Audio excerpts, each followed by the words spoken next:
Inċident fatali s-sibt wara nofsinhar. Raġel tilef ħajtu wara li ttajjar fi triq interna tal-isptar Mater Dei. Dan wara li għal-ħabta tal-5 ta' wara nofsinhar ambulanza laqtet żewġ persuni, it-tnejn ħaddiema fl-isptar. Ir-raġel li ġie identifikat bħala Joseph Grek ta' 48 sena minn Bormla ġie ċertifikat mejjed mill-ewwel fuq il-post. Sorsi qalu l-impatt mal-ambulanza kien wieħed qawwi. Involuta fl-inċident ukoll mara ta' 54 sena minn Rumanija illi tgħix San Pawl il-Baħar.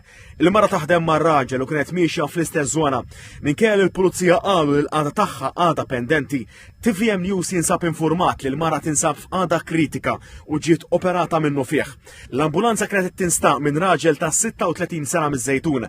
Huwa mifhum li l-ambulanza kienet tirritorna lejn l-isptar u kienet kważi waslet biex tipparkja fil-post riservat għall-ambulanzi barra id-Dipartiment tal-Emerġenza. Sorsi qalu li ż-żewġ ħaddiema kienu qegħdin jimxu fit-triq waqt il-ħin tal-break. Joseph Grek jaħdem bħala nursing aide Mater Dei flimkien mal-mara Rumena.